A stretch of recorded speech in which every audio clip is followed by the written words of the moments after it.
What's up mga kayo Cubs? Magandang araw po sa inyong lahat. At syempre narito po muli ang inyong lingkod, Master Lekim. At welcome back po dito sa ating Master Lekim TV. Bago ko po simulan itong ating video ngayong araw mga bayang karista, make sure na dapat nakalike na tayo at nakasubscribe. Pakihit na rin po yung notification bell or bell icon para maging updated po kayo sa mga susunod ko pa pong upload na video. At ngayong araw mga bayang karista, today tayong walang racing, Monday, Tuesday, meron ako inandog na video sa inyo sa mga kabayong dapat na nating abangan. Sana po ito makbo ito ngayong linggo na to. Yung ilan dito talagang meron natin ko nag-aabang lang ng tiyempo at I hope na sana makadihado. Pero iba may posibilidad na rin pong mayamado mga bayang karista. Kaya bayang karista, umanhin po pala kung minsan itong mga binabanggit kong kabayo na to ay hindi ko nasasama sa aking mga giya kasi alam ko po siguro na hindi pa yun yung time na pwede silang makadiyado. Pero pag sinama ko po sila sa ating giya pwede na po talaga silang makadiyado. Pero kung kursunado nyo po sila at makikita nyo sa mga lineup na tatakbo itong linggo na to hindi po kayo matay sama, baka anytime pwedeng makadihado na mga bayang karista. Ito mga meron na itong mga kabayo na to, katingin ko I hope sana makadihado po this week. Alam nyo naman ating week, racing week ngayon mga bayang karista, October 25, 27, 28, 29 yung ating Presidential Silver Cup race na inaantay po mga bayang karista. Na syempre hindi ko na rin papatagal agad itong ating video to.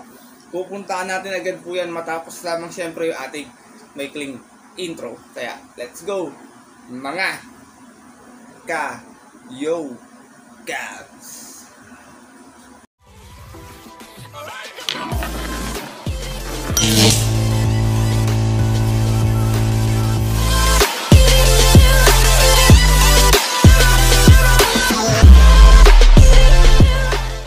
Bayang karista, medyo nagyamado yung weekend races natin mga bayang karista nung Sabado at Linggo pero sigurado ako baka ngayong linggo ito magdihado dahil meron tayong main highlight race po na inaantay. Talagang makikita natin na malalaban na si Jaguar sa mga veteranong kabayo. Talagang kaabang-abang na kare-rendi Sunday mga bayang karista. Kaya ito, simulan ko na yung mga dapat nating abangang kabayo. Meron ako mga ilang nailista dito na sana makadiyado na. Tsaka ito tingin ko mga meron na talaga to. Kumukuha lang ng buwelo at ng tiyempo. Start na tayo bayang karista. Unahin natin dito sa maiden race, Sun Rider to. Matagal na sa maiden to kabayo na to. Tingin ko kumukuha lang ng tiyempo. Mapa 1200, 1400 na distansya. Tingin ko pwedeng manalo to. 4 out of 7 na yung naging alis niya last time. Dumating itong pang-apat sa siyam na kalawak na naglaban-laban sa isang 1,000 meter na distansya. At nagtala ito ng 1 o 2 flat. Medyo ginagalaw-galawan na ng konti ito. Siguro tingin ko kumukuha lang ng tamang tiyempo to at distansya. Baka makadihadong bigla itong si Sun Rider. Jisong, ito tarsera to mga bayang karista sa 1,000 meter Meron tong 6 out of 7 na alis, out of 9 runners na naglaban-laban. At yun po sa isang rating base 5 naman at meron tong 102.4. Sinubukan na rin to kabayo na to. Itong Jisong mo to, dating di bandera to pero ngayon naisusunod na lang, napaparimati na. Kaya tingin ko kung mga 1,200 yung distansya, medyo madidihado pa. Madalas nakakadihado yung quadrant nito kaya dapat nyo nang abangan to si Jisong. Top of the line. Ito, sinubukan na rin last time. Dumating ng pang-apat. 6 out of 6 yung alis niya. Out of 11 runners na naglaban-laban sa isang 1,400 na distansya. At dun po sa karerang napanalunan ng kabayong si Guerrero Warriors. Sa isang rating base 1621. Meron tong 127.4. Medyo mababa na rin sa grupo ng kabayo na to. Dirimati to, bayang karista. Kaya tingin ko anytime din pwedeng makadihado. Kaya huwag nyo kakalimutan tong pangalan na tong kabayo to. Top of the line. King Hans, ito, pag malakas yung laban, magaling din siya manakbo, talagang natitimbang to. Last run, tarsera, kay na Pretty Star, 2 out of 3 naging alis, medyo tumatagal na talaga sa unahan to kabayan na to, tsaka minsan meron pang remati to. 2 out of 2 siya, out of 7 runners na naglaban-laban sa isang rating base 34 and 39 at meron tong 126.4 nung karera na yon. Kahit sino sumakay dito, tingin ko pwedeng makachamba to mga bayang kasi talagang medyo nag-matured yung kabayo, tsaka medyo tumapang sa laban yung kabayong si King Hans.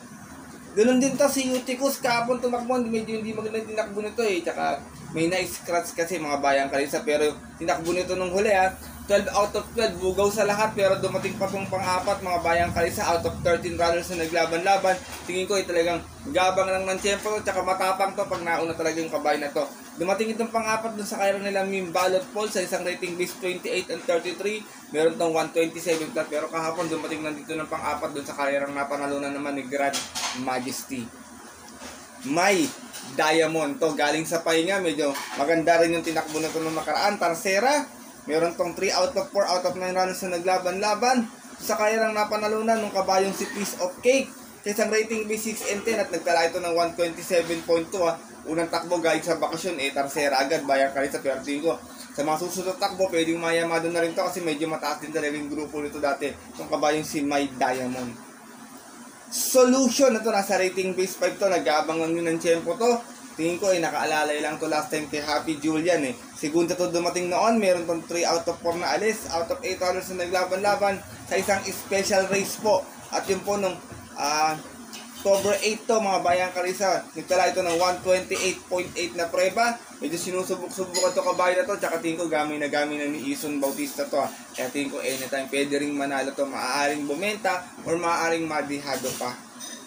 Money for Gabriel, ito Bayang Carissa, sinubukan na last time, Bandera, 4 out of 4, 1 out of 1 yung naging outings niya. Dumating itong pang-apat, Bayang Carissa, talaga medyo magagaling lang yung nakalaban. Nakatingin ko sinubukan na. Kung sakaling matatapat na 1200 yung distansya, makakaporma sa unahan, tingin ko pwedeng makadihado to. Meron tong 127 flat sa isang special race po. Kung saan ang nanalo po doon sa kaira nila yung kabayong si Distant Thunder. Kaabang-abang na rin to si Money for Gabriel. Queensland, ito medyo nagagamayan to ng apprentice tong kabayan na to. Tingin ko medyo nagpapagpaglang din ng kalabang galing sa mahabang pahinga. Huling takbo, Tarsera, merong tong 116.4 sa 1200, 4 out of 5 naging alis niya. Out of 8 runners na naglaban-laban, doon po sa karirang napanalunan ng banderang tapos ni si I'll Have Another. Kaya dapat na rin natin abangan to si Queensland. Ito dati ko pa tinitip ko si Queensland Si Patty pa nga sumasakay dito dati, Bayang Carrerista. Ito pa isang nasilip ko na medyo matapang na sa laban, Train and Thunder. Dumating itong pang-apat dun sa kanya nila Compassion last time. Meron tong 115.2 sa 1200. Medyo tumagal na sa unahan to. 4 out of 2 naging alis niya. Out of 7 runners na naglaban-laban. Kung medyo bababa pa ng konti ng grupo, maaaring bumenta na rin po. Pero I hope sana makadihado itong kabayong si Rain and Thunder. Ito yung mga Bayang Carissa, ito yung mga kabayong hindi nakagraduate ng maiden na nakagrupo na. Kaya alam nyo naman po, pag galing ka ng maiden kasi siyempre nalalaban ka sa malalakas. Pagdating ng grupo, medyo nagiging pantay-pantay na rin takbo at nakakatsamba po doon yung mga kabayong galing sa maiden, mga Bayang Carrerista. Midnight Sonata, ito talagang mataas naman yung grupo nito. Tsaka tingin ko medyo nagamayan ni Mark to last time. Dumating itong pang-apat dun sa kaya nila Double Happiness. Medyo hindi pa ginalawan to Pang-apat siya dumating pero alis niya 5 out of 5. Out of 8 runners na naglaban-laban. Meron tong 113.6 naging preba sa 1200. Ito mataas yung grupo nito dati. Talagang malalakas yung nilalabanan. Siguro galing lang sa pahinga. Tingin ko medyo nagpapagpag pa ng kalabang to. Kaya tingin ko next time meron na to si Midnight Sonata.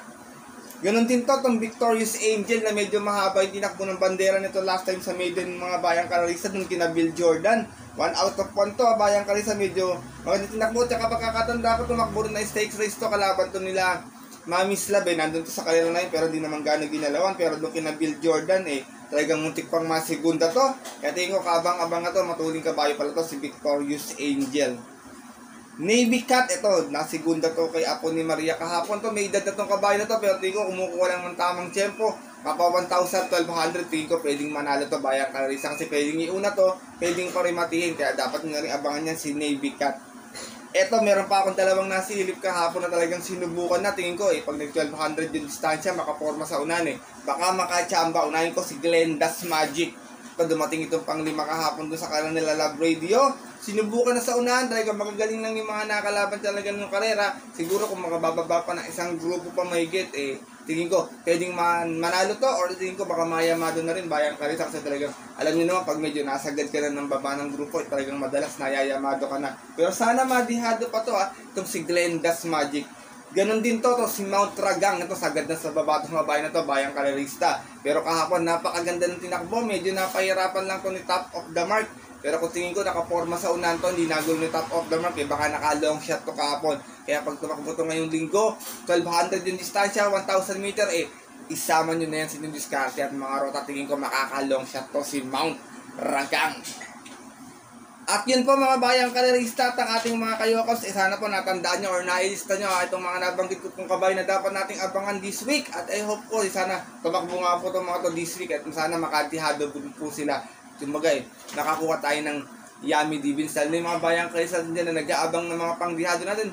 Pag paumansin ko medyo hindi natapat sa ating mga giya, medyo nagyayama din yung karera natin po mga bayang karista talagang siguro talagang inihahanda ngayong linggo na to. Pero tingko, palagay ko lang madihado tong linggo na to kasi meron tayong stakes race itong Sunday mga bayang karista. Kaya yung mga kakampi dyan sa mga napupuso nyo sa ating Presidential Silver Cup, talagang comment nyo lang sa comment section yun yung mga napipili, mga bayang karerista. At ang mga kalawak pala natin dyan sa ating Silver Cup, isa-isahin natin muli Nandito si Big Lagoon, na Presidential Gold Cup winner. Boss Emong, na Presidential Silver Cup winner last year. Don Julio, mga bagito Jaguar, second leg and third leg winner. June Cook, nandyan din. King Tiger, Modern Kong, na first time sasali sa malaking karera ito. Nuclear Bomb, na talaga naman alam natin, talagang stake race campaigner din. Robin Hood at ganoon din si War Cannon. Kaya talagang napakagandang karera ito mga bayang karista. Kampihan na sa darating nating Presidential Silver Cup race. At yun po, maraming salamat po sa sandaling pagtambay dito sa ating YouTube channel. Sa mga gusto pong magpag-greet at magpa-shoutout mga bayang kalerista comment na lamang po kayo sa comment section ng ating video para paggawa ko po ng giya this sa Wednesday racing natin mag-greet ko po kayo at mabate. Yun din po yung mga gusto nyo pong pa-shoutout. Muli, maraming salamat sa inyong sandaling oras. Ito po ang inyong lingkod, Master Likim, na always po nagsasabi sa inyo na stay safe everyone, bayang kalerista. God bless. Lalong-lalo na sa mga solid natin diyang mga Cubs.